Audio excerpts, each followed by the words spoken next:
Bismillahirrahmanirrahim. Assalamualaikum warahmatullahi wabarakatuh. Waalaikumsalam warahmatullahi wabarakatuh. Alhamdulillah, wassalatu wassalamu ala Rasulillah wa la haula wa la quwwata illa billah. Asyhadu an la ilaha illallah wahdahu la syarika lah, asyhadu anna Muhammadan abduhu wa rasuluhu la nabiyya ba'dah. Mari kita awali pengajian kita dengan baca basmalah. Bismillahirrahmanirrahim. Puji syukur kita panjatkan kepada Allah Subhanahu wa taala masih terus memberikan nikmat kepada kita. Nikmat kehidupan, umur panjang, kesehatan dan juga kesempatan. Dan juga nikmat yang paling agung, yang paling mahal, yaitu nikmat iman, nikmat Islam, nikmat ibadah yang masih terus juga diberikan kepada kita. Mudah-mudahan nikmat iman Islam dan ibadah ini juga nikmat menuntut ilmu agama di pagi yang berbahagia ini. Mudah-mudahan terus Allah limpahkan kepada kita hingga akhir hayat kita. Mudah-mudahan saat kita nanti dipanggil oleh Allah, kita dipanggil dalam kalimat Fatimah. Amin ya rabbal alamin. Salawat dan salam mari kita sampaikan kepada junjungan kita semua Nabi besar Muhammad sallallahu alaihi wasallam dan juga kepada keluarganya, para sahabatnya serta umat yang setia mengikuti jalannya hingga akhir zaman. Mudah-mudahan kita selalu istiqomah mengikuti sunnah beliau semaksimal yang kita bisa. Mudah-mudahan di hari kiamat kita diberi kesempatan oleh Allah untuk mendapat syafaat dari Nabi, juga diberi kesempatan untuk minum dari telaga Nabi, telaga Al-Kautsar, yang siapa yang minumnya tidak akan haus selama-lamanya. Kemudian kita juga bisa dipertemukan di dalam surganya Allah serta keluarga kita dan orang-orang yang kita cintai. Amin ya rabbal alamin. Yang ketiga, saya ucapkan selamat datang kepada para santri-santri baru dan juga santri lama yang sudah liburan. Ya, alhamdulillah kita bisa bertemu kembali. Saya ucapkan selamat datang dan selamat belajar. Mudah-mudahan keadaan kita di tempat ini, belajar kita di tempat ini selalu diberkahi oleh Allah Subhanahu wa taala. Ilmu yang kita dapatkan bisa kita amalkan dan juga bisa kita ajarkan insyaallah untuk manfaat kita di dunia dan di akhirat. Amin ya rabbal alamin. Dan juga saya ucapkan juga selamat datang kepada para jemaah-jemaah yang dari luar sudah datang untuk taklim kita setiap Rabu pagi ini kita langsung terus insyaallah ya kajian kita, dan mudah-mudahan kita selalu diberi kesehatan oleh Allah untuk bisa mengikuti taklim. Mudah-mudahan juga kita terus bisa hadir. Amin ya rabbal alamin. Ya, hari ini sebagai pengantar kita kepada santri yang baru khususnya dan juga mengulang kaji bagi santri yang lama. Ya, apa tujuan kita berada di tempat ini? Tujuan kita belajar di pesantren ini supaya tahu, ya, supaya ini makanya ini kita rekam, ya, kita rekam supaya menjadi bahan pegangan nanti bagi kalian ketika nanti sudah berada di luar beberapa tahun kemudian. Nah, kalian bisa mengulang kaji lagi, melihat lagi video ini, melihat lagi rekaman ini supaya tahu, ya, supaya nanti ke depan bisa terus tetap istiqomah sesuai dengan tujuan di pesantren kita ini. Sayang ilmu yang sudah kita dapat nanti tidak kita amalkan, ya. Jadi sebaik-baik ilmu itu adalah ilmu yang diamalkan. Ilmu yang tidak diamalkan itu bagaikan tanaman atau pohon tanpa buah, sayang. Jadi oleh karena itu marilah kita istiqomah nanti belajarnya, dan juga mudah-mudahan dengan kita tahu apa kita berada di tempat ini, apa tujuannya, apa saja yang akan kita pelajari di sini, bagaimana kita bisa mengamalkan ilmu-ilmu yang ada di sini. Mudah-mudahan ini jadi pegangan kita semua. Ya, termasuk juga para ustaz nanti yang hadir di sini juga tetap berada dalam koridor pelajaran kita ini insyaallah. Ya, sebenarnya itu bukan hanya khusus untuk pesantren kita, juga bisa dipelajari dari siapapun yang ingin belajar agama. Karena pada intinya pelajaran kita di sini adalah lebih banyak nanti belajar agama, lebih banyak belajar Quran. Karena agama dan Quran itu adalah pedoman hidup kita. Ya, di dunia ya, untuk kita bisa bahagia, sukses dan selamat, dan juga untuk kepentingan akhirat kita. Dengan agama, dengan Al-Quran, ya, dengan agama Islam maksudnya, dengan Quran kita dibimbing oleh Allah untuk hidup selamat di dunia, bahagia juga, sukses juga, dan juga nanti untuk kehidupan di akhirat sebagaimana doa kita, Rabbana atina fid dunya hasanah wa fil akhirati hasanah wa qina adzabannar. Diberi kebahagiaan di keselamatan dunia dan juga diberi kebahagiaan keselamatan di akhirat dan dijauhkan dari api neraka, dimasukkan ke dalam surga. Insyaallah, amin ya rabbal alamin. Jadi mudah-mudahan kajian kita pada pagi ini menjadi big picture ya, gambaran besar tentang tujuan pesantren kita. Apa aja yang kita pelajari di sini dan bagaimana kita bisa mengamalkan ilmu-ilmu yang ada di sini dalam kehidupan kita. Karena semua pada hakikatnya ilmu itu akan bermanfaat bagi kehidupan kita. Insya Allah. Oke, yang pertama kita masuk kepada tujuan pesantren. Pesantren Hilal Bogor. Ya, apa tujuan kita? Ini pesantren Hilal Bogor. Alhamdulillah Allah sudah kasih pesantren ini kepada kita. Ya, Allah sudah beri bangunan, masjid, semua seluruh fasilitas Allah sudah berikan. Yang termasuk juga Allah sudah berikan tanda petik juga rezeki kita di sini, sehingga alhamdulillah semua santri kita di sini insyaallah gratis, belajarnya gratis, tidak dipungut bayaran. Ya, bahkan kalau ada rezeki dapat uang saku. Ya, jadi yang dapat uang saku di sini siapa aja coba angkat tangan? Yang dapat uang saku? Dapat? Ya, bulan ada yang dapat uang saku berapa? Berapa angkat tangan? Yang malu-malu. Berapa orang yang dapat uang saku? 1, 2, 3. Kok ada yang malu-malu ini dapat uang saku? Nanti apa namanya? Takut dipotong gitu. Jadi gitu. Bila ya, Allah sudah siapkan semua fasilitas ini, mari kita syukuri dengan kita terus belajar dan mulai.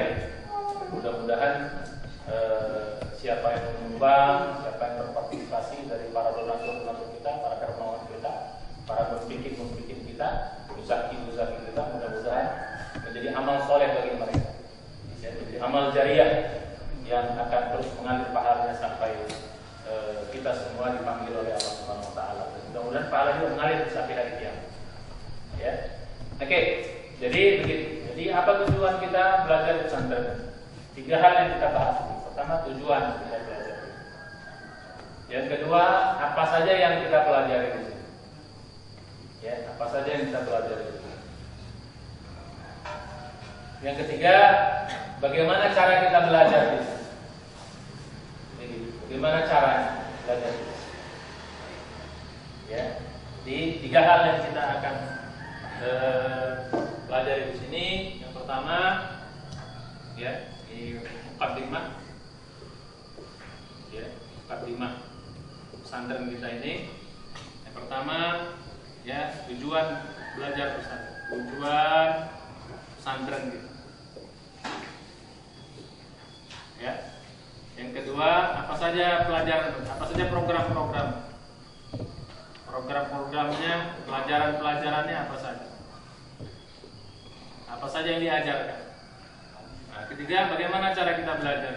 Bagaimana cara belajar? Ya, jadi gitu. Nah, mudah-mudahan dengan kita tahu 3 hal ini, insya Allah kita tahu gambaran. Ini sebenarnya buat apa? Bukan hanya buat di pesantren, dimanapun siapapun bisa menggunakan ilmu ini. Ya, cuman lebih spesifik lagi nanti. Khusus untuk di pesantren lebih spesifik. Bisa dikembangkan di tempat-tempat yang lain, bisa dimodifikasi di tempat-tempat yang lain. Jadi demikian. Ya, jadi yang pertama tujuan pesantren. Ya, secara sesuai tujuan ini ada 2 ya, ada tujuan khusus, ada tujuan khusus, ada tujuan umum. Ya, jadi gitu. Mudah-mudahan dua-duanya dapat. Ada tujuan khusus, ada tujuan umum. Nah, tujuan khusus kita di pesantren ini yang pertama adalah kita dididik, kalian dididik semua untuk menjadi imam masjid. Ya, yang pertama menjadi imam masjid. Imam masjid istilahnya. Ya, makanya di sini pelajaran kita nanti tentang menghafal Quran, belajar tentang Quran, belajar juga tentang terjemahan, belajar juga tentang ibadah. Jadi secara khusus kalian dididik di sini untuk menjadi imam masjid. Maka Maka di sini nanti selalu latihan jadi imam. Ya, jadi imam sholat, imam rawatib, imam waktu. Ya, jadi itu tujuan khusus yang pertama. Ya, jadi harapannya kalian nanti santri-santri di sini keluar bisa jadi imam. Mau imam tetap, mau imam tidak tetap itu gak ada masalah. Pokoknya bisa jadi imam. Ya, ini juga berlaku buat seluruh kaum muslimat juga. Ya, kita harus bisa jadi imam, khususnya laki-laki. Bisa jadi imam di keluarga, imam bagi suami itu imam bagi istri. Ya, atau dia sebagai bapak dia imam bagi anak-anak. Itu jadi imam. Ya, sebagai laki-laki kita jadi imam di rumah kita. Nah, karena kita sudah belajar yang khusus di pesantren, ya kita naikkan bukan hanya imam di rumah, tapi imam di masjid. Di mana di masjid, di musola. Ya, apakah imam tetap, imam rawatib atau imam yang tidak tetap? Ya, kalau imam tetap itu berarti nanti mendapat gaji misalnya di masjid. Imam tidak tetap, ya kita mungkin ada masjid-masjid yang tidak bisa menggaji menggaji para imamnya, ya tidak ada masalah. Tapi kita bisa mengabdi ilmu kita. Jadi imam di masjid di mana kita berada. Ya. Tapi makanya di sini harus hati kita sebagai orang yang imam di masjid itu ya harus berarti sering ke masjid. Bagaimana mungkin nanti imam masjid malas ke masjid? Gak mungkin. Ya. Apalagi imamnya datangnya cuma jadi imam doang deh. Kalau nggak jadi imam dia nggak datang ke masjid. Di rumah dia sholatnya, ini cilaka ini. Ya. Jadi kita bahas lebih dalam. Jadi yang pertama itu tujuan khusus kita menjadi imam di sini. Ya, jadi imam, apanya kita katakan di sini imam pesantren, imam masjid, tuh ya. Jadi gitu. Jadi di sini kita balikin kemari yang satu imam masjid. Nah, tapi yang kedua bukan hanya sebagai imam masjid, mungkin itu terlalu kecil, agak kita luaskan juga menjadi ustadz di masjid. Khotib, ustadz dan khotib kira-kira muallim, pengajar di masjid. Harus mengajar. Ya. Istilahnya boleh ustadz, boleh muallim, boleh pengajar, termasuk juga nanti khotib di dalam. Jadi kalian nanti dididik di sini menjadi khotib, ya, mengajar. Jadi untuk kita menjadi pengajar. Karena kita minimal mengajar apa? Minimal mengajar Quran. Itu minimal mengajar Quran. Jadi harapannya semua santri-santri di sini begitu tamat minimal harus mulai mengajarkan Quran. Quran apa yang bisa kita? Mulai dari membaca Quran. Minimal kita mengajarkan membaca Quran. Naik lagi levelnya dikit mungkin mengajarkan juga menghafal Quran. Maka di sini juga dikatakan kita untuk hafal Quran. Syukur-syukur bisa 30 juz. Alhamdulillah beberapa yang sudah bisa 30 juz. Berapa orang yang sudah sekarang 30 juz? 1, 2, satu lagi 3. Yang mau dekat-dekat? Yang sudah? Ya. Kapan wisudanya? Ustaz Rahmat? 2 bulan lagi. 2 bulan lagi. Mudah-mudahan 2 bulan lagi kita. Doakan yang sudah hafal ini bisa mungkin setiap bisa diwisuda. Jadi minimal kita mengajarkan Quran. Jadi gitu, minimal mengajarkan Quran. Jadi imam masjid itu bukan hanya di imam, dia juga bisa mengajar di situ. Supaya apa? Supaya hatinya nanti terikat ke masjid. Supaya dia selalu berada di masjid, mengajar di masjid. Karena Nabi mengatakan, ya khairukum man ta'allama al-Quran wa 'allama. Orang yang terbaik di antara kalian itu adalah orang yang belajar Quran, sekarang kita belajar, wa 'allama dan mengajarkan Al-Quran. Itu yang terbaik. Dan ini juga berlaku bukan hanya santri, siapapun orang beriman itu menjadilah pengajar-pengajar Quran. Belajar Quran awalnya kita sebagai murid, setelah itu kita mengajarkan Quran. Minimal kita mengajar Quran kepada keluarga, ya, kepada istri, kepada anak, ya, pada orang yang bisa kita. Barangkali kita santri di sini, kita mengajar nanti di masjid. Ajarlah Quran. Ya, boleh juga kalau buka sekolah di rumah, boleh juga sekolah anak-anak, sekolah boleh juga. Tapi intinya kita di sini, jadi untuk kita menjadi pengajar. mengajarkan Al-Quran. Jadi imam masjid, yang kedua pengajar, ustaz, khotib. Itu juga dilatih kita ceramah, dilatih khotib. Dan santri itu digilir, ya. Berapa bulan sekali menjadi khotib, digilir. Sehingga mungkin setahun mungkin bisa 2 kali, bisa 3 kali latihan. Dan juga latihan ceramah. Setiap habis zuhur, setiap habis asar, dilatih untuk bisa ceramah. Ya, di sini dilatih.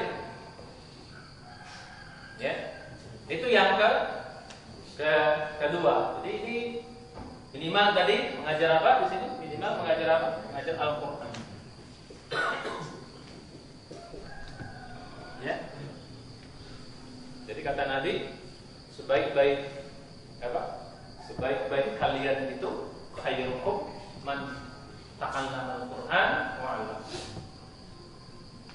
Tapi sebelum itu kita kembali pertama dulu ya, imam masjid. Nah, setidaknya kalau jadi imam masjid kan punya sifat 3. Orang imam masjid ini punya sifat 3. Jadi mesti kita kuasai di sini. Kalau sebagai imam masjid minimal kita punya 3 sifat, 3 aktivitas utama. Aktivitas pertama pasti imam masjid itu harus rajin ke masjid. Betul atau betul? Betul. Ya.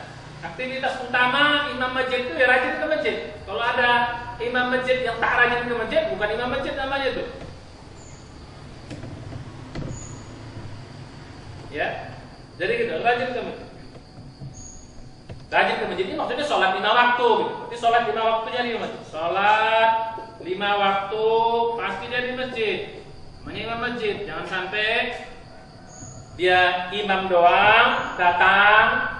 Kalau dia imamnya tadi imam serabutan, ya, imam kadang-kadang, jadi pas lagi jadi imam doang ke masjid, buka subuh, buka zuhur, buka maghrib, buka isya. Habis itu kalau tak jadi imam, tak ke masjid ya jangan. Kalau kita berada dekat masjid, kita hadir di situ, kita harus dekat sholat itu, kecuali kalau kita dalam perjalanan atau keluar lain. Ini mah harus rajin ke masjid. Itu yang pertama. Nah, orang yang rajin ke masjid ini kan pasti orang-orang yang istilah dalam Al-Quran, orang-orang yang memakmurkan masjid. Kalau dia rajin ke masjid, pasti dia akan memakmurkan masjid. Memakmurkan masjid. Kan gitu. Maka yang kedua, imam masjid itu tugasnya apa? Memakmurkan masjid. Yang kedua, memakmurkan masjid. Ya, jadi imam itu kan tanda petik pemimpin. Ya kalau dia pemimpin dia harus memakmurkan masjid itu. Masa jadi pemimpin dia cuma imam doang? Makanya dia harus memakmurkan masjid itu, membesarkan masjid itu. Makanya tadi dia dakwah di masjid, ya, dia ngajar di masjid. Jadi memakmurkan masjid. Dan Al-Quran dalam surat 9 ayat 18 dikatakan, "Innama ya'muru masajidallah", orang-orang yang memakmurkan masjid itu siapa? Pasti orang-orang khusus. Man amana billah, orang yang beriman kepada Allah. Yaumil akhir, beriman kepada Allah di akhirat. Terus juga aqamah shalah. Jadi imam masjid, memakmurkan masjid, pasti dia menegakkan salat di masjid itu. Wa ataz zakat. Juga unik juga nih. Orang mau masjid juga waktu zakat, membayar zakat. Berarti orang yang mau ke masjid itu berarti orang yang mampu berarti kalau gitu. Berarti bayar zakat. Berarti mudah-mudahan di sini kalian. Jadi jangan cari uang di masjid, tapi justru habiskan uang di masjid, berzakat dia. Nah, ada satu lagi sifat orang yang mengamalkan ini, walam yakhsha illallah, tidak takut kecuali kepada Allah. Maka di sini itu sifat utama orang-orang yang memakmurkan masjid. Imam masjid itu harus begitu. Jadi kalau imam masjidnya takut sama dunia, takut nggak makan, takut rezeki, takut lain-lain, berarti bukan imam masjid. Makanya imam masjid itu yang kedua tugas utamanya di samping sholat 5 waktu, samping dia jadi imam, samping dia rajin di masjid, dia memakmurkan. Orang di imam memakmurkan masjid. Memakmurkan itu berarti menghebatkan masjid, bukan hanya membangunnya. Di sini bukan dikatakan membangun masjid, tapi memakmurkan. Memakmurkan memakmurkan lebih luas dari membangun. Orang bisa membangun, tapi belum tentu bisa memakmurkan. Yang berat itu kan memakmurkan, mengisinya, menghidupkan siar-siar di dalam masjid itu memakmurkan. Ya, kalau cuma bangun doang, punya uang, bangun selesai. Tapi memakmurkan itu tiap hari, tiap saat kita membesarkan masjid itu, ya, menghidupkan kegiatan-kegiatan minimal. Jadi sebagai imam masjid, tugas utamanya yang kedua adalah memakmurkan masjid. Nah yang ketiga, apa tugas utama imam masjid? Sampai dia memakmurkan masjid, karena dia imam masjid, pasti orang ini tugas utamanya apa? Karena dia imam, dia pemimpin kan harus diikut. Namanya diikut berarti apa? Dia menjadi teladan gitu. Menjadi teladan, menjadi contoh. Itu tugasnya menjadi teladan. Contoh dia imam di depan, dicontoh orang, diikut orang. Imam itu kan diikut. Makmum itu pengikut, menjadi contoh. Nah jadi kalau ada imam yang harusnya dicontoh, tapi akhlaknya buruk, hidupnya banyak nggak bener, itu nggak layak jadi imam. Imam ngarokok, suatu bergawat. Ada itu. Ya kita nggak usah berdebat urusan makruh sama haram, nggak usah berdebat. Kalau jadi imam dia harus benar dong. Kalau imamnya tukang ngerokok, berarti makmumnya bukan rokok, nanti disikat makmum. Kalau imamnya ngerjakan yang makruh, berarti makmumnya bisa jatuh kepada yang haram-haram. Gawat kita. Jadi itulah, makanya kita menjadi imam, kita menjadi imam yang benar, bukan imam-imaman. Karena jamaahnya yang ngasih tiga. Apresiasi jamaah itu kasih rokok ke imam. Iya, tapi kalau ada orang kasih rokok jangan diterima, minta duitnya aja.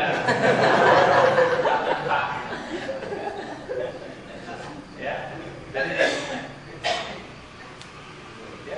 itu baru sedangkan mengerjakan yang makruh aja tanda petik ya nggak boleh, apalagi mengerjakan yang haram. Jadi imam tuh jadi contoh orang, imam. Ya kita sebagai suami dicontoh istri, kita sebagai bapak dicontoh anak. Karena suami itu imam, bapak itu imam. Jadi masjid lebih luas lagi, dicontoh jamaah. Minimal menjadi contoh 3, jadi contoh 3 minimal yang dicontoh. Minimal, sebanyak-banyak 3 saja. Tapi 3 pun ini bukan mudah. Jadi contoh pertama, contoh ibadahnya. Imam itu ya ibadahnya harus bagus. Karena akan dicontoh orang, ditengok orang.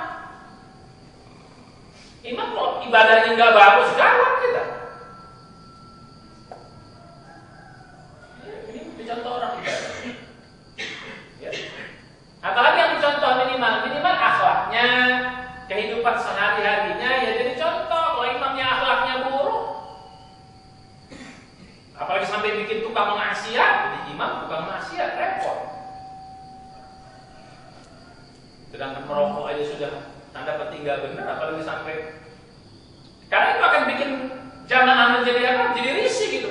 Masa imam gua begini, aku seorang lagi di belakang. Malah mungkin ada yang orang mufarokoh. Aku lah imam dia tak mau di belakang kan? Masa imam kayak gini? Ya, kayak udah imam, maaf imam dekat imam kentut kalau begini. Nggak layak untuk dicontoh. Imam itu kan untuk dicontoh, untuk diikut. Yang kedua, apa yang dicontoh? Ibadah ya, ini harus bagus ibadah. Nah di sini kita belajar ibadah yang bagus, sholat yang khusyuk, rajin zikir, rajin ibadah. Ibadah itu dicontoh orang, karena kita jadi contoh. Karena orang nengokin kita, tentu saja bukan untuk kebanggaan pribadi, bukan. Contoh kita untuk dapat ridhonya Islam. Jadi kedua kan yang akhlaknya, jadi nanti akhlaknya dilihat sehari-hari. Tentu saja akhlaknya nampak, kalau tak nampak ya kita nggak tahu lah, itu urusan dia sama Allah. Tapi ini mereka nampak kesehari-harian. Dua, minimal yang dicontoh. Yang ketiga, jadi imam yang dicontoh itu bukan hanya akhlaknya saja. Nah yang ketiga pun ya kepeduliannya sama orang lain. Jadi imam terus peduli juga sama orang lain. Itu juga dicontoh. Jadi imam dia nggak pernah peduli sama orang lain. Kepeduliannya kepada orang lain, dia itu mesti jadi contoh juga. Ya minimal dia dari segi bantu orang. Ya kepedulianlah bantu orang. Ya sebagai imam itu harus begitu. Imam itu kan pemimpin. Kalau ada jamaahnya yang susah ya dia harus bantu. Kalau jamaahnya ada yang tanda petik kesulitan ya harus dia ringankan kesulitan.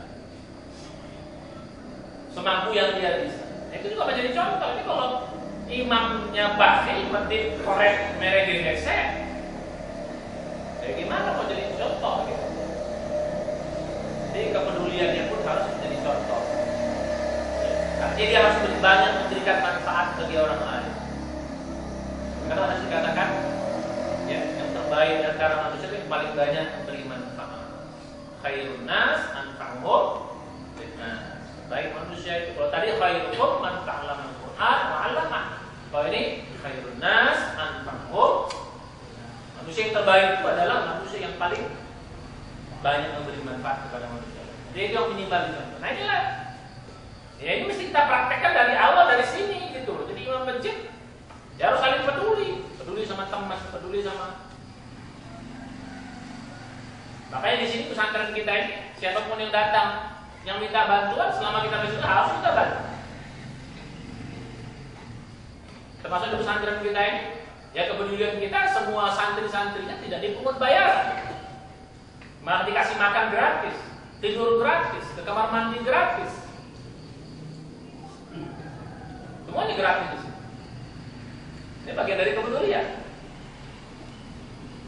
Ya, ini menunjukkan kalau kita lihat dari ayat Quran tadi itu. Ya, imam masjid itu orang makmum masjid harus punya membayar zakat. Dan mudah-mudahan kita dia puasa takut rezeki itu Allah akan mudahkan rezeki itu sehingga kita banyak membantu orang lain. Insya itu yang kedua minimal imam masjid itu tadi apa? Masih di sini. Yang ketiga udah sekarang ya, menjadi teladan. Nah sekarang kita masuk kepada yang berikut yang tadi tujuan khusus, masih tujuan khusus di sana tujuan khusus. Sekarang kita masuk tujuan umum. Tujuan umum kalian belajar di sini. Tujuan umum santri di sini. Tujuannya umum. Untuk umum itu artinya ya berkembang sesuai dengan bakat masing-masing. Sesuai dengan bakat masing-masing. Tujuan umum di pesantren ini. Nanti kita akan mudah-mudahan bisa mengembangkan bakat-bakat. Kalian ada yang bakat apa misalnya? Bakat bertani, bakat beternak, bakat bengkel, bakat komputer, bakat apa aja lah mudah-mudahan. Nah tujuan umum di pesantren kita ini adalah, nah ini karena di atas kaitan imam menjadi apa namanya pemimpin di masyarakat. Pemimpin di masyarakat. Harapan kita kalian bisa jadi pemimpin di masyarakat. Pulang dari sini, selesai dari sini jadi pemimpin di masyarakat. Dimulai dari pemimpin di masjid dulu. Tentu saja ini proses. Nggak ujuk-ujuk langsung jadi pemimpin, ya proses.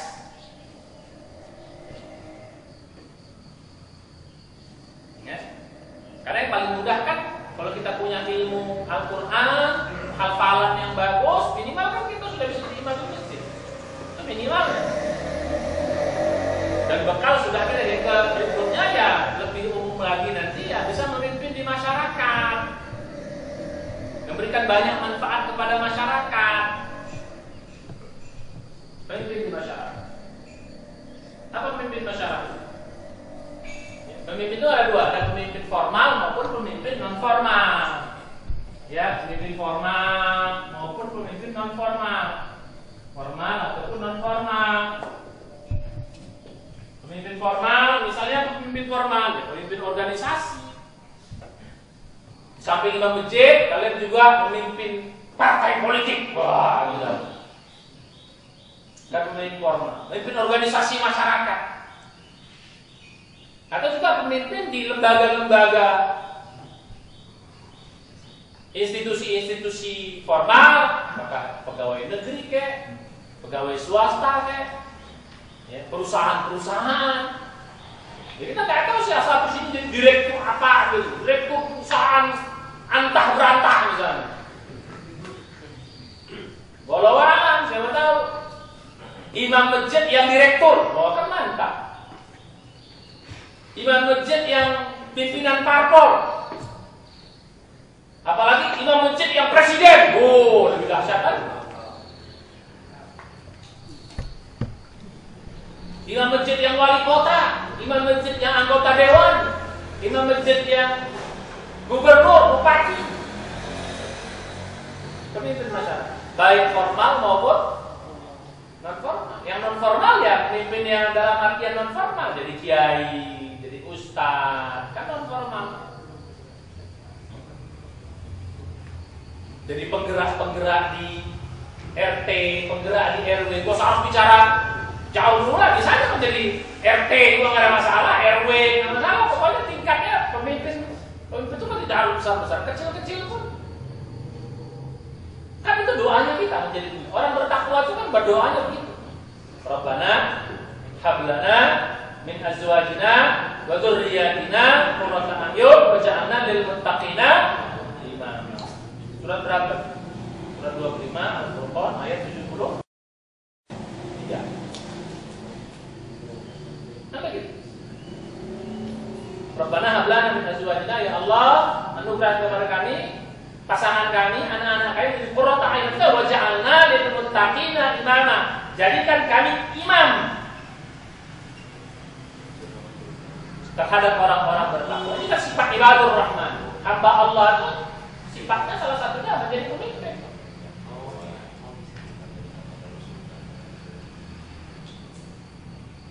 Hamba Allah dalam surah Al-Furqan surah 25 bab terakhir itu salah satu doanya menjadi imam bagi orang-orang bertakwa. Nah itu formal maupun non formal, silakan. Tapi tugas utamanya tetap imam masjid. Core kita di masjid. Adapun imam yang lain tambahan, imam formal, jadi kan hebat sih. Imam masjid yang gubernur, imam masjid yang masjidnya dulu, imam masjid yang dewan, anggota dewan, imam masjid yang direktur, imam masjid yang pengusaha, bukan hanya direktur tapi pengusaha, owner dari perusahaan. Makanya pantas dia bisa memberi sedekah banyak di masjidnya. Jadi imam masjidnya bukan dapat duit dari masjid, tapi apa? Justru dia bisa menghidupkan masjidnya dengan rezekinya, yaitu ideal paling tingginya. Ya kalaupun tidak ya awal-awal dulu ya mungkin diberi rezeki dari masjid dulu itu awal-awalnya. Makanya kita jadi imam masjid nanti jangan menggantungkan hidup di masjid, tetap kita bekerja di luar biar kita bisa menghebatkan masjid itu. Kalau kita nanti semata-mata dibayar oleh masjid, kita jadi imam masjid, nanti istilah orang Sumateranya dijengkalin kita sama jamaah. Lu gua kasih makan juga, lu gua bayar juga, masa macam-macam tuh apa gitu nanti. Jadi imamnya nggak punya izah nanti. Kenapa? Jadi kasih duit terus oleh jamaahnya. Kadang-kadang kalau dia nanti makmumnya tuh pejabat di sebelah sana, nggak berani dia luruskan. Bentar Pak, rapat. Enggak, mau apa kok? Ya nggak apa-apa, Pak. Ya. Bisa begitu kondisinya. Karena dia sebagai imam nggak punya izah. Kenapa? Dibayari oleh makmum, dikasih makan oleh makmum, dia bisa begitu. Maka kalau punya izah, dia harus cari mana di luar. Masjid ini tempat dia beramal soleh. Sehingga dia punya izah. Ayo semua rapat, imam kan, nggak ada yang di atas dia, gitu. Semua dia cari duit sendiri, dia punya izah. Kenapa? Oleh bapak jenderal, oleh bapak pejabat, rapat di masjid saya memimpin. Dalam di musola saya memimpin, begitu. Ya, cuma jangan diomongin, dalam hati aja. Diomongin ngarah orang. Ada kira-kira dia punya izah. Gitu. Oke, dibalik dengan. Jadi Tujuan umum di pesantren kita ini supaya kita semuanya menjadi apa? Pemimpin imam. Seperti Nabi Ibrahim, kan imam. Lihat surat 2 Al-Baqarah ayat 124. Wa idh ibtala Ibrahim rabbuhu bi kalimatin fa atammahun qala inni ja'iluka lin-nasi imama. Qala wa min dzurriyyati qala la yanalu ahdi dzalimin. Al-Baqarah ayat 124. Ketika Ibrahim diuji oleh Allah dengan perintah dan larangan, dengan berbagai macam ujian dan cobaan sebagai manusia sebagai pemimpin, ketika dia lewat ujian itu, maka dia layak jadi pemimpin. Inni ja'aluka lin-nasi imam. Aku menjadi engkau wahai Ibrahim jadi imam bagi manusia. Nabi Ibrahim itu bukan pemimpin yang formal. Dia pemimpin non formal, pemimpin agama, pemimpin umat. Beda dengan Rasulullah. Rasulullah itu pemimpin formal juga. Rasulullah itu jenderal, Rasulullah itu presiden, dan juga dia pemimpin agama. Itu hebat Rasulullah, dia lebih lengkap. Nabi Ibrahim bukan. Nabi Ibrahim bukan presiden. Nabi Ibrahim bukan panglima. Maka dalam Al-Quran tidak pernah kita lihat cerita Nabi Ibrahim memimpin perang. Tidak. Jadi dia menyampaikan kebenaran kepada Raja Namrud, ya, tapi dia bukan tidak memimpin suatu pasukan. Beda dengan Rasulullah, pemimpin formal dan juga pemimpin non formal. Jadi balik kita. Jadi itu tujuan kita di pesantren. Jadi biar tahu. Ya, harapannya juga bukan hanya santri-santrinya, ustadz-ustadznya juga demikian gitu loh. Santrinya aja harus kayak gitu, ustadznya. Santrinya aja harus kayak gitu, ustadznya. Apalagi gitu. Ini nyuruh santri doang jadi imam. Ustadznya tak pandai jadi imam, gawat gitu. Ustadznya harus beri contoh. Oke, nah sekarang untuk mencapai tujuan pesantren itu tentu saja ada program di sini. Apa program-program? Apa program-program yang kita kembangkan di pesantren kita? Nah intinya, ya, program di pesantren kita ini bikin orang sadar, itu intinya. Jadi kalian tahu ya, intinya program-program di kita ini bikin orang sadar, bikin orang sadar. Kita berharap semua santri-santri yang di sini keluar dari pesantren menjadi orang-orang yang sadar. Semua program-program intinya menjadi orang yang sadar. Program kita mengarah kepada kalian menjadi orang yang sadar. Banyak orang nggak sadar soal. Siapa orang yang sadar tuh? Orang yang sadar tuh orang yang hati dan pikirannya hidup. Itu orang yang sadar. Orang yang hati dan pikirannya hidup. Itu orang sadar. Dalam Al-Quran banyak ini contoh yang begini. Mungkin dengan 3 istilah. Dalam Al-Quran ada 3 istilah yang bisa kita pakai. Istilah pertama orang yang sadar itu adalah ulul albab. Itu istilah pertama. Orang ulul albab itu orang yang sadar, orang yang akal dan pikirannya hidup. Itu orang yang sadar. Ada 3 istilah dalam Al-Quran digunakan untuk orang-orang. Pertama, istilah ulul albab. Orang yang sadar.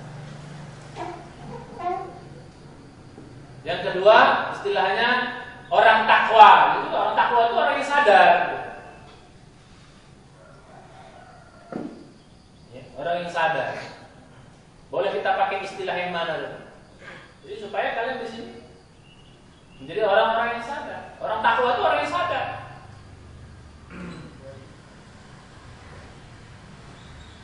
Yang ketiga, istilahnya orang soleh. Boleh juga, sama aja istilah itu.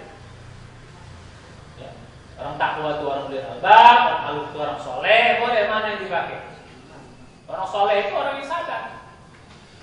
Sadar selalu beramal. Dia selalu beramal soleh terus. Tapi dia sadar. Apa ciri utama orang takwa? Ciri utama orang takwa kan menjalankan perintah Allah, meninggalkan larangan. Dia menjalankan perintah, meninggalkan larangan kenapa ya? Karena punya kesadaran. Kalau nggak sadar, nggak bisa dia menjalankan perintah dengan baik. Nggak bisa meninggalkan larangan dengan baik. Kalau dia nggak sadar. Dari orang soleh. Orang soleh juga orang yang sadar. Silahkan kita gunakan istilah itu. Ya. Jadi ulil albab itu artinya apa? Orang sadar itu artinya apa? Orang yang hati dan pikirannya hidup. Karena banyak orang hidupnya nggak sadar. Gitu. Orang sadar itu nanti lawannya orang yang tak sadar. Tak sadar. Nah, orang yang sadar itu orang yang apa orang sadar ya? Setiap perbuatannya ada selalu dihitung gitu. Ngomong gak asal ngomong, asal jeblak. Berbuat gak asal berbuat. Bertindak tidak asal bertindak.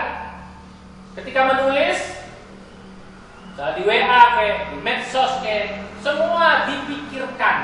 Itu orang sadar. Jadi orang sadar itu orang yang memikirkan semua perbuatannya, tindakannya, ucapannya, semua dia pikirkan. Baik buruknya dia timbang.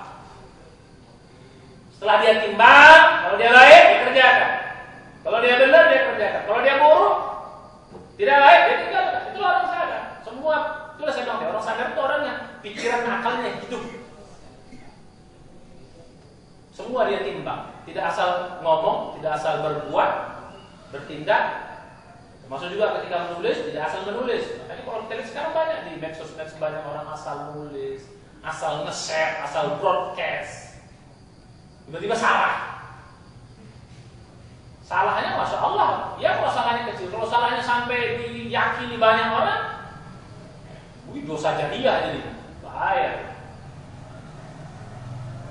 Tahsabunahu hayyinan wa huwa 'indallahi 'azim. Surah 24 ayat 15. Kalian pikir ringan, wa huwa 'indallahi 'azim, tapi besar dosanya di sisi Allah. Kenapa? Enggak ditimbang. Jadi orang yang sadar itu Pak, orang yang menggunakan akal dan hatinya. Jadi semuanya dia timbang, itu orang yang sadar. Mau makan, ditimbang dulu. Halal nggak? Oke, halal. Sehat nggak? Thayyib nggak? Nah itu bukan hanya sesuai dengan selera, itu berurusan makan saja. Halalan, thayyiban. Kita kan disuruh minimal 3. Satu halalnya, setelah halal, thayyib. Thayyib itu artinya bergizi nggak? Menyehatkan nggak? Kerupuk halal nggak? Halal. Tapi nggak bergizi. Jangan. Ya sekali-sekali sedikit-sedikit oke lah. Tapi tiap hari makan kerupuk banyak banget kerupuk. Prakuk. Memang halal tapi nggak thayyib.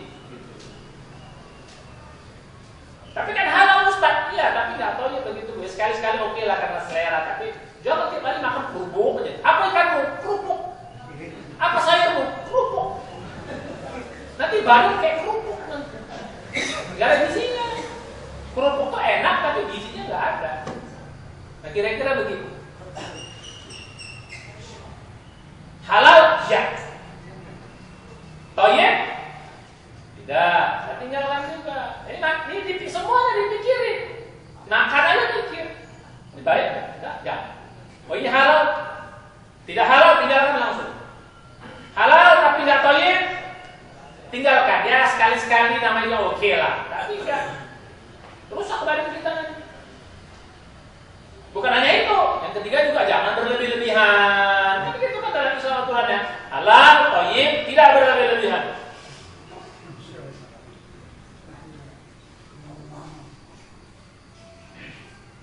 Ya. Dalam surat kedua ayat 168 kita jelaskan. Ya ayyuhan nas kulu mimma fil ardi halalan thayyiban. Itu dulu. Halal thayyib. Nah, dalam surat 7 ayat 30 ditambah lagi kulu wasrobu wala tusrifu. Makan dan minum jangan berlebih. Berarti akalnya dipakai. Oh, udah mulai kenyang berarti.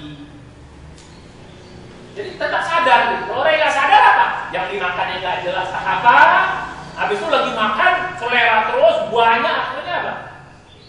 Sakit perut atau berlebih-lebihan.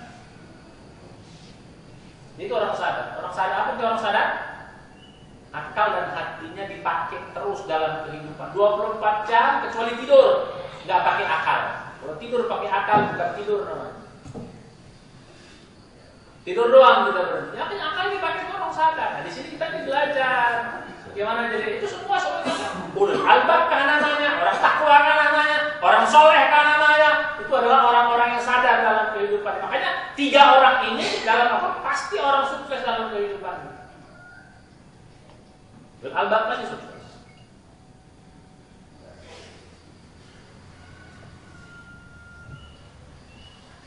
Jadi orang-orang berakal itu pasti. Jadi orang yang sadar. Jadi di sini ini tujuan program-program kita. Jadi orang yang sadar, santri-santri yang sadar, ya sempat sadar semuanya. Karena kalau mau sukses, bahagia selamat dunia akhirat itu harus sadar. Kalau nggak bisa. Orang yang tak sadar itu orang yang apa? Ya orang yang dikendalikan oleh orang tak sadar itu dikendalikan oleh hawa nafsu. Dikendalikan oleh setan. Orang yang sadar itu orang yang dikendalikan hawa nafsu dan setan. Itu orang nggak sadar. Orang sadar itu yang mengendalikan apa? Akal dan hati. Begitu akal kita mengendalikan, itu berarti nanti masuk hidayah. Orang yang hatinya hidup, orang yang hatinya dipakai terus, orang yang akalnya dipakai, nanti hidayah datang ke orang situ. Orang yang hidup dengan hawa nafsu, orang yang hidup dengan godaan setan, hatinya tertutup, akalnya tertutup. Maka dalam Al-Quran sekarang disuruh bilang, afala ta'qilun, afala tatafakkarun. Tidakkah kamu berpikir, tidakkah kamu memahami? Jadi suruh kita pakai akal. Orang yang menggunakan akal dengan baik, orang yang menggunakan hati dengan baik, pasti dapat hidayah dari Allah, pasti. Lawannya, orang yang tidak menggunakan akal dengan baik, orang yang tidak menggunakan hati dengan baik, pasti tidak dapat hidayah. Jadi makanya penduduk neraka itu salah satu ciri utamanya apa? Karena nggak mau mikir, nggak menggunakan akal dengan baik. Penduduk neraka itu nggak menggunakan akal, dikasih akal tapi nggak dipakai. Penduduk neraka dikasih akal nggak dipakai, dikasih hati nggak dipakai. Lihat surat 7 ayat 179. Walaqad darabna li jahannama katsiran minal jinni wal ins lahum qulubun la yafqahuna biha. Dikasih hati oleh Allah, sungguh telah kami penuhi neraka jahanam. Kami penuhi kata Allah neraka jahanam. Siapa? Dipenuhi neraka jahanam. Katsiran minal jin, kebanyakan dari jin dan manusia. Lahum qulubun la yafqahuna biha. Wa lahum a'yunun la yubsiruna biha. Wa lahum adanun la yasma'una biha. Ulaika kal an'am bal hum adall. Jadi orang udah akal nggak dipakai, punya akal nggak dipakai, itulah penghuni jahanam itu kenapa? Pertama dikasih akal, dikasih hati nggak dipakai, pantas masuk neraka. Dikasih mata nggak dipakai untuk melihat yang benar, dikasih telinga nggak dipakai untuk mendengar yang benar. Ulai kakal enam, kalau udah akalnya dipakai, hatinya nggak dipakai, itu sama kayak binatang, bahkan balhum adol kata Allah, bahkan lebih buruk dari binatang. Surat 7 ayat 107. Termasuk juga dalam surat 67 Al-Mulk. Ayat 11 juga sama. Ketika ditanya kepada ahli jahannam, penduduk neraka, mengapa kalian masuk neraka? Apa mereka? Qalu law kunna nasma'u aw naqilu ma kunna fi ashabis sa'ir. Kalau seandainya kalian di dunia mau mendengar dengan baik, mau nakilu, mau mikir menggunakan akal dengan baik, menggunakan hati dengan baik, makun nafi ashabis sa'ir, tidak mungkin kalian masuk ke dalam neraka ini. Faktarofu bidzambi. Akhirnya mereka sadar atas dosa-dosa. Ini pasukan di ashabis sa'ir, maka celakalah bagi penduduk-penduduk neraka sa'ir. Nah jadi balik. Jadi program kita di sini adalah untuk membuat orang sadar. Apa sadar artinya? Apa arti orang sadar? Orang yang selalu menggunakan akal dan hati dengan baik, dengan jernih, dengan benar. Lawannya tak sadar. Siapa orang tak sadar? Orang yang tidak menggunakan akal. Kalau akal dan hati tidak dipakai, berarti yang berkuasa siapa? Yang berkuasa siapa? Hawa nafsu plus setan. Setan itu kerjaannya bodohin orang supaya akalnya tumpul. Dia bodohin. Dia suruh kita taklid, disuruh jangan gunakan akal, disuruh jangan menimbang dengan hati. Supaya kita yang menjadi timbang itu hawa nafsu, makan pakai hawa nafsu. Oh ini enak, mantap, bah, padahal nggak halal, atau kadang-kadang nggak baik, nggak thayyib.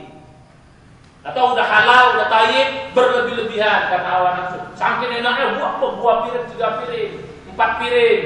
Habis itu muntah lagi, lapar lagi, makan kan.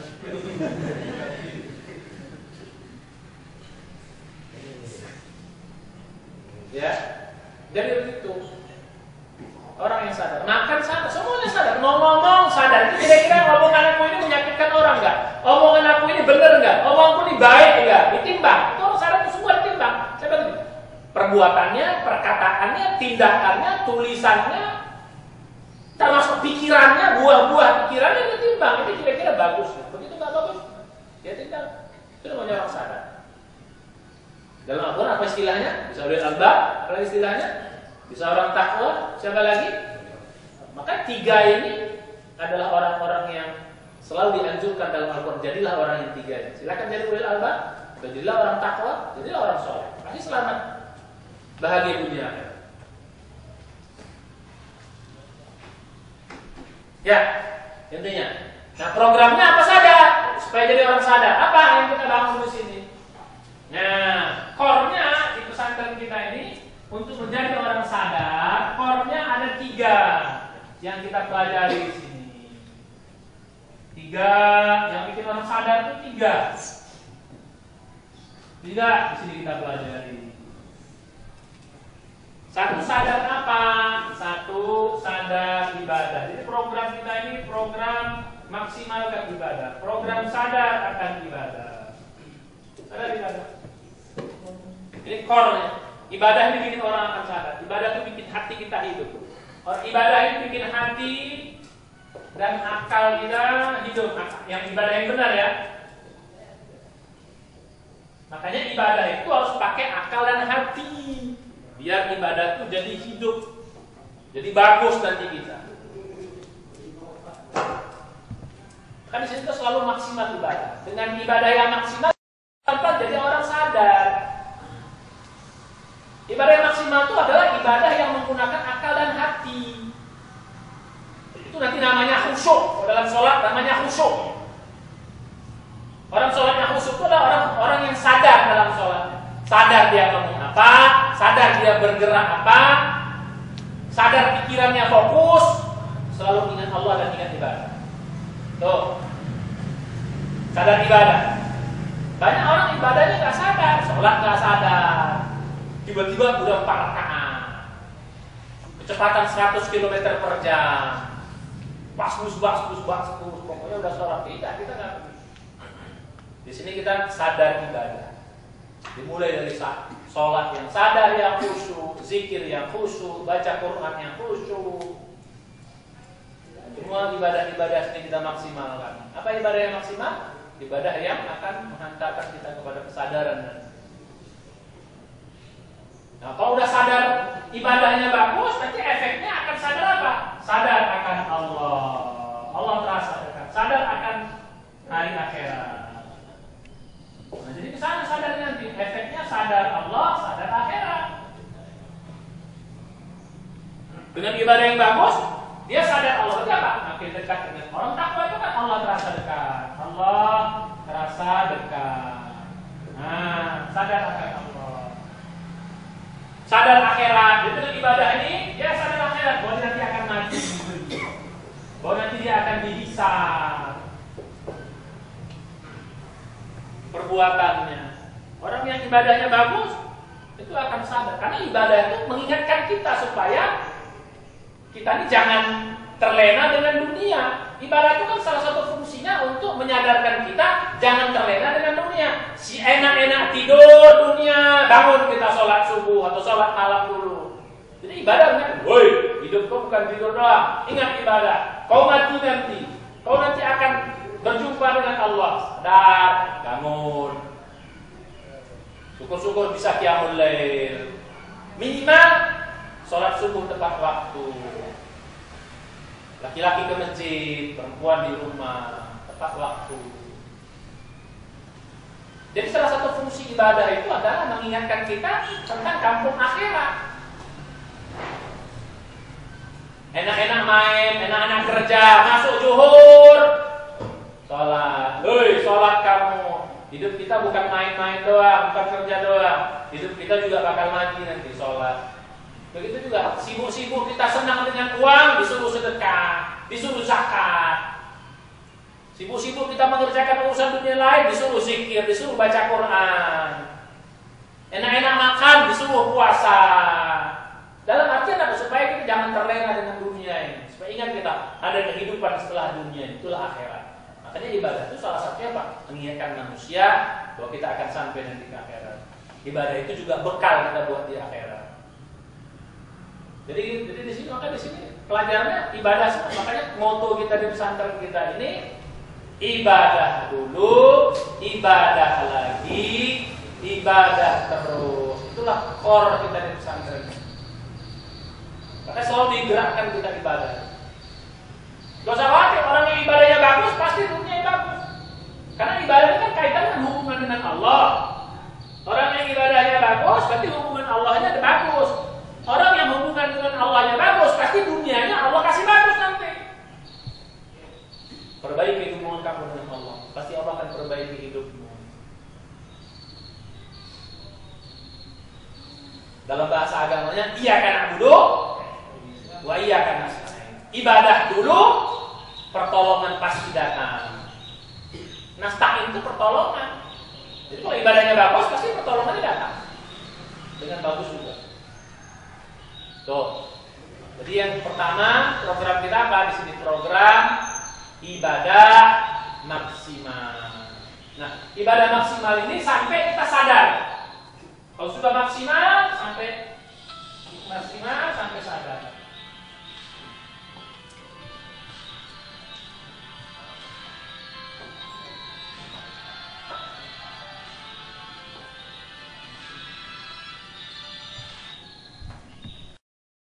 Sadar ibadah itu ini.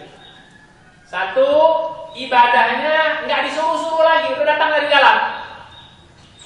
Nah, udah ikhlas bahasa kita. Jadi kalau masih dioprek-oprek ibadahnya, dioprek-oprek sholatnya, dipaksa-paksa, woi sholat woi bangun woi ngaji woi. Kalau gitu berarti belum sadar. Orang sadar itu adalah ibadahnya sudah ikhlas, datang dari dalam. Dia melakukan itu karena dorong dalam, datang dari dalam. Itu namanya orang sadar. Itu sadar yang pertama.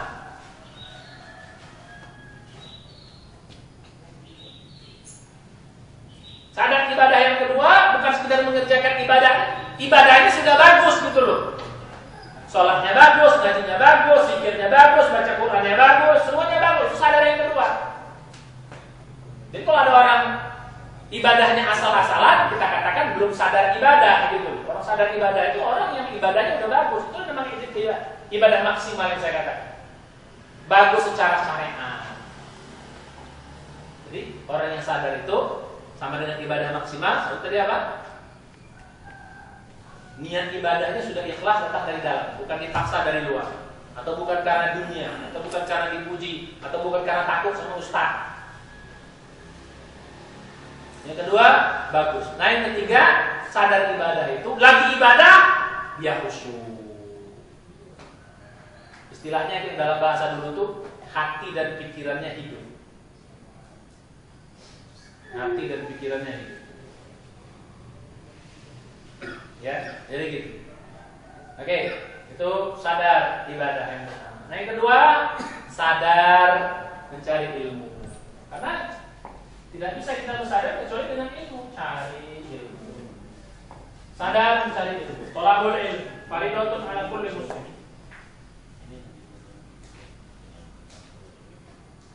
Kita nggak bisa sadar kalau nggak ada ilmu.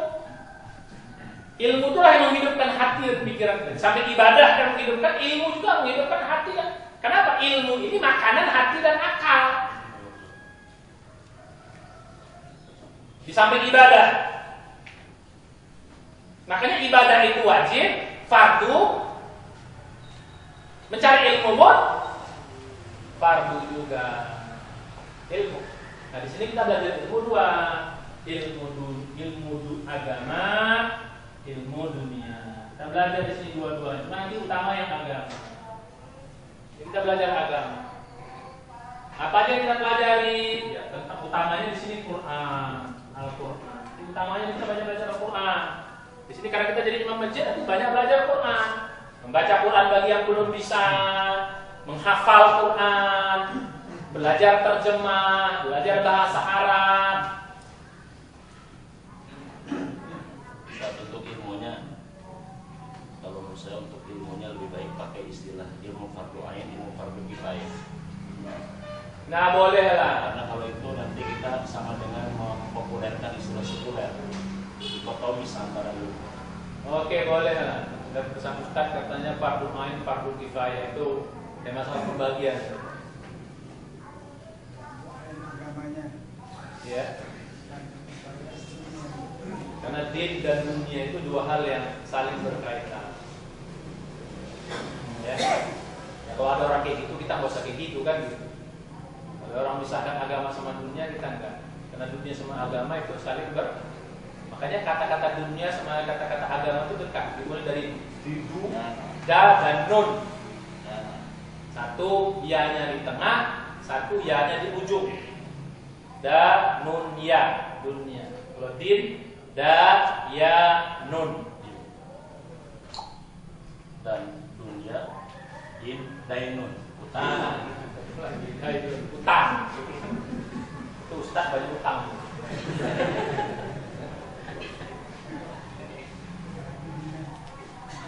Ya, jadi kalau belajar agama di sini kita nggak semua, minimal kita belajar 5 di sini. Satu belajar Quran, ya. 2 belajar akidah. 3 belajar ibadah, fikih ibadah kita belajar. Akidah.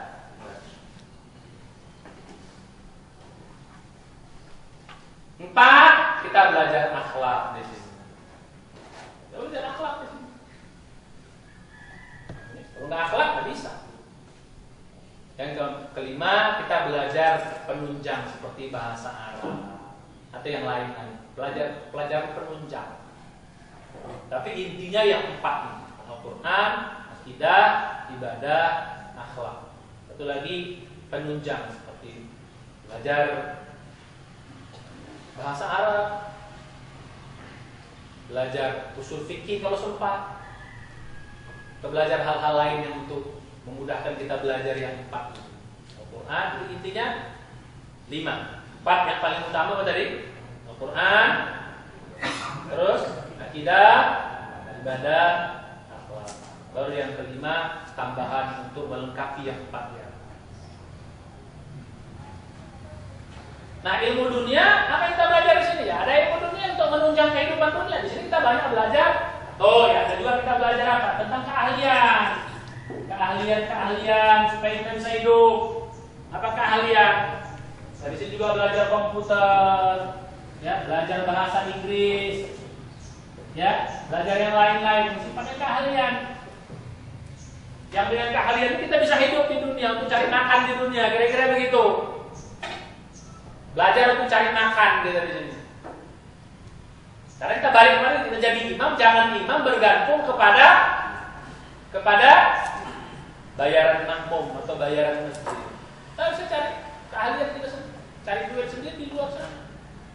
Yang ahli dagang belajar dagang, karena mencari ilmu dunia untuk kehidupan wajib ain juga.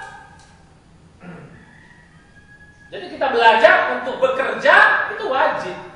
Cuman dia tidak spesifik, terserah mau kerja apa saja, kita menghasilkan uang yang halal. Nah, boleh jadi dokter, boleh jadi insinyur, boleh jadi pilot, boleh jadi asal soleh gitu loh.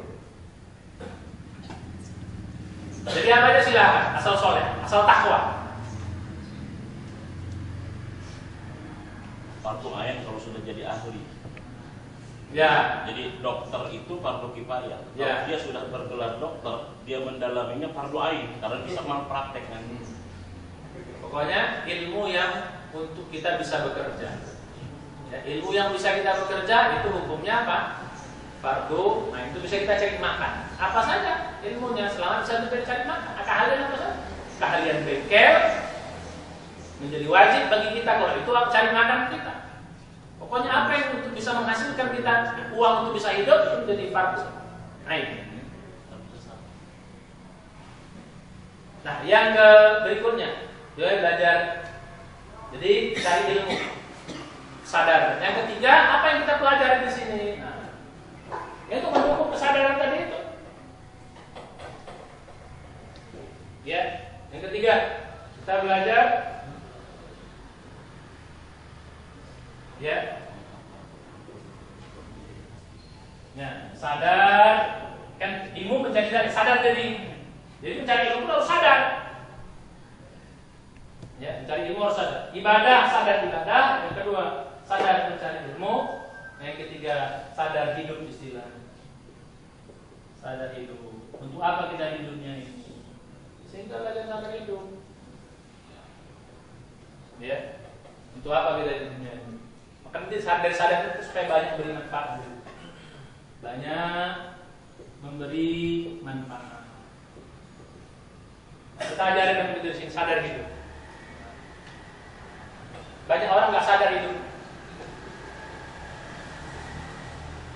Orang kalau udah sadar ibadah, sadar mencari ilmu, insya Allah sadar hidup. Jadi suami sadar sebagai suami. Jadi bapak sadar sebagai bapak, sadar hidup. Orang yang sadar hidupnya akan selamat dunia akhirat. Insya.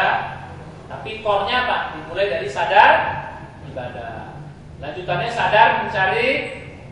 Jadi artinya jangan dioprek-oprek, jangan diperintah-perintah.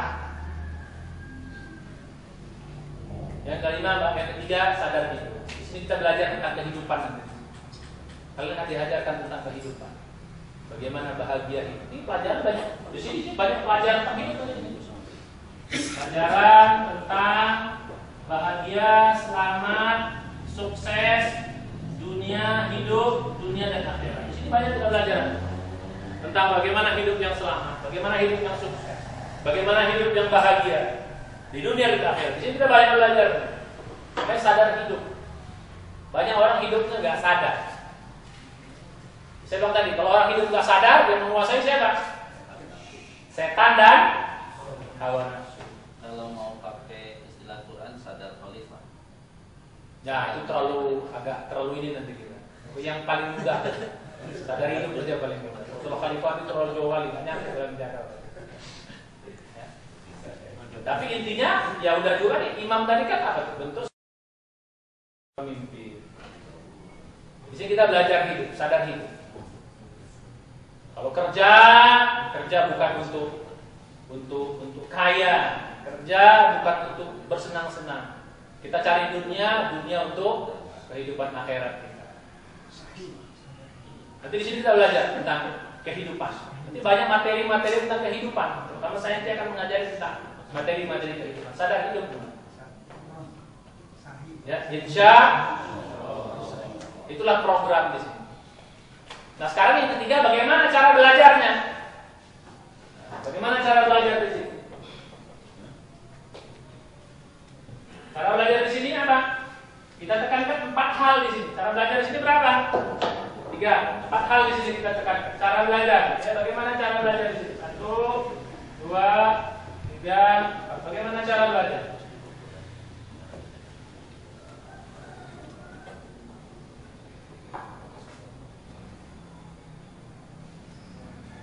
Ya, cara belajar pertama di sini belajarnya serius.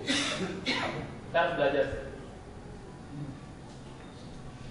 Sebelum serius ikhlas dulu. Belajar pertama kita belajar ikhlas. Di sini belajar ikhlas. Karena kalau belajarnya nggak ikhlas repot nanti. Semua harus ikhlas. Cara belajar di sini tekankan untuk ikhlas. Ustadznya ikhlas, gurunya ikhlas. Semua yang di pesantren ikhlas, santrinya juga harus ikhlas. Ikhlas semua di sini.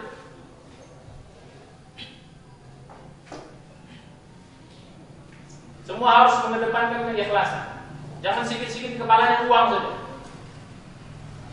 Makanya mengapa kami di sini? Karena ini memang cara belajarnya ikhlas. Mengapa di sini semua santri tidak usah bayar? Mengapa? Supaya kami nggak mikirin duit kalian gitu loh. Kalau kalian bayar nanti tidak ikhlas kami ngajarnya. Kenapa? Khawatir kami nggak ikhlas. Kenapa? Kayaknya berat uang kalian. Nanti bandal-bandal sedikitnya karena banyak uangnya nggak apa-apa gitu. Jadi kalian tidak berharap uang dari kalian, tapi berharap uangnya dari Allah Subhanahu Wa Taala. Supaya lebih ikhlas. Tidak ada yang bandal-bandal 3 kali kita peringatkan. Enggak ini juga ya, kita keluar nggak ada urusan. Nggak sesuai dengan peraturan kita, nggak sesuai dengan harapan kita keluarkan. Nggak ada urusan dengan kita. Di sini kita belajar ikhlas. Ditanya guru-gurunya, ustaz-ustaz juga di sini belajar ikhlas juga. Makanya ustaz-ustaz di sini ngajar nggak dikasih amplop, nggak. Isinya dong. Dikasih isinya gitu. Ditransfer.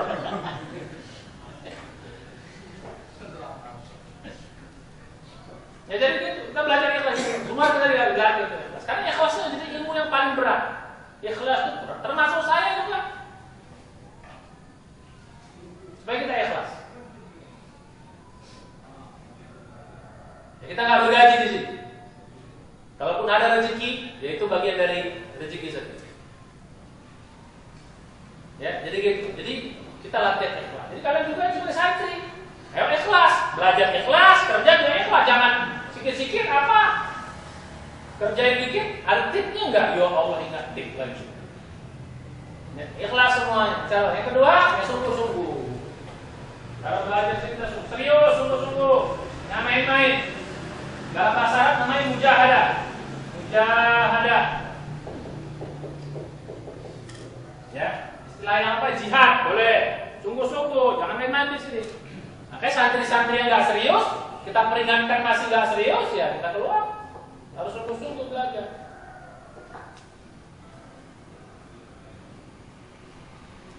Kalau nggak sungguh-sungguh nggak bisa.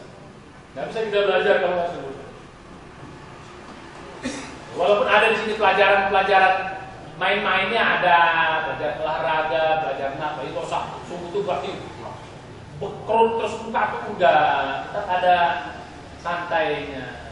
Ya berfaedah barokah kapan so. Ada juga kegiatan-kegiatan yang refreshing, ada berenang, ada kita jalan kadang-kadang. Tetap harus serius belajar. Tapi tidak main-main. Tidak main-main, tidak malas-malas. Ya serius. Lawannya apa? Main atau malas. Dikasih tugas kerjakan dengan baik. Tidak ada yang sulit kok di sini, tapi tidak akan kita beri beban yang terlalu berat. Kita juga tahu. Yang pintar-pintar dikasih hafalan lebih berat. Tapi kalau yang hafalannya agak susah ya kita kasih target yang ringan. Nggak dipaksa 30 juz. Kalau nggak bisa keluar, enggak. Yang mampu lewatin 30 juz. Yang bisa 10 juz 10 juz. Masih mabok juga 2 juz pun jadi. Asal rajin.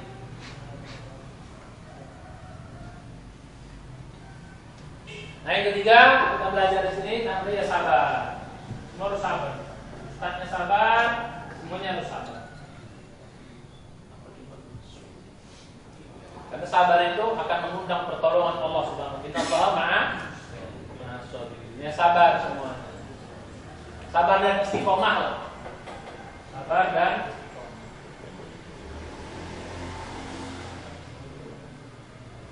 tidak usah khawatir, kami tidak mengutamakan murid-murid yang pintar-pintar, enggak. Makanya nggak ada kita tes pintar di sini, nggak ada. Maaf yang lambat pun kita terima selama dia rajin.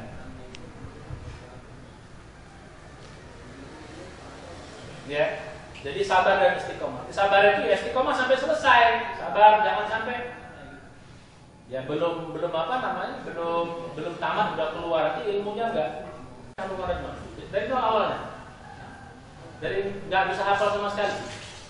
Nah, memaksa kemampuan, tapi ternyata tiba-tiba bisa.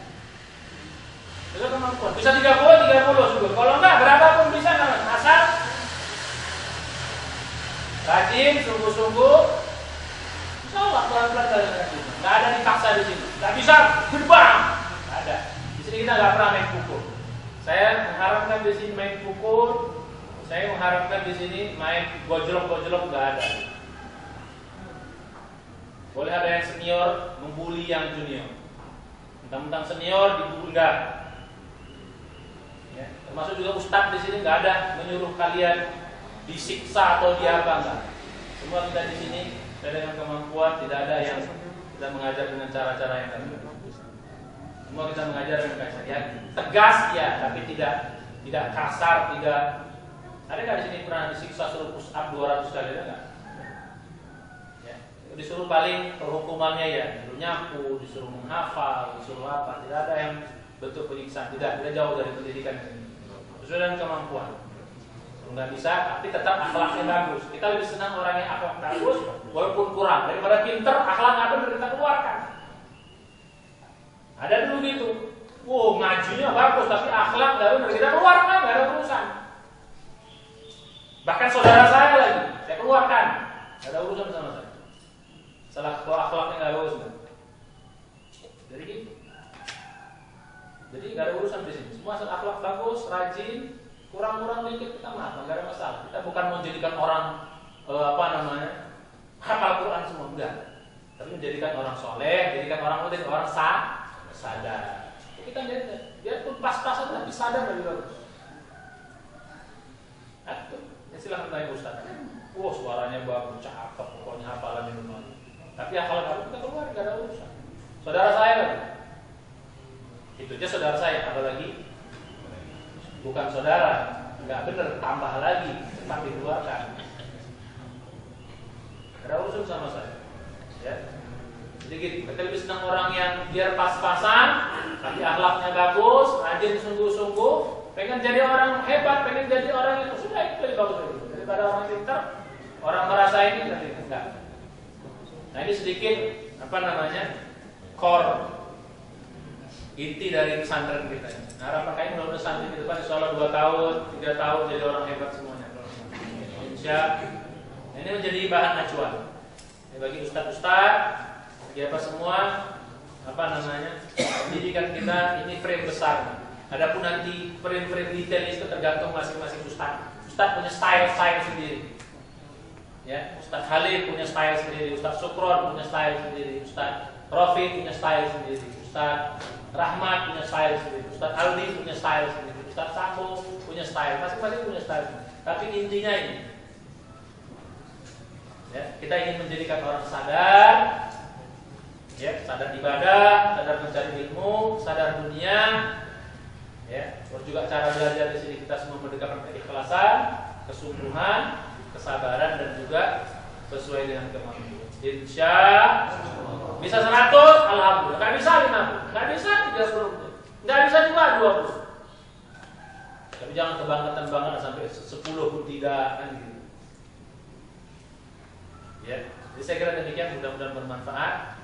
Doakan santri-santri ini jadi orang-orang hebat menjadi kemudian hari. Doakan juga ustaz-ustaz istiqomah. Ya, istiqomah. Ya, saya istiqomah terus. Gak usah takut rezeki, insya Allah rezeki santri kita selalu ada di jalan. Ya, saya kira demikian. Ya, sekali lagi terima kasih atas perhatian. Insya Allah nanti ke depan setiap taklim kita ada direkam. Setiap taklim akan direkam, kita upload ke YouTube, ke media sosial, supaya kalian nanti mungkin yang lupa-lupa ingat lagi pelajaran. Termasuk juga ustaz-ustaz supaya ingat pelajaran. Insya sekali lagi terima kasih telah bermanfaat. Mari kita berdoa. Doa untuk majelis.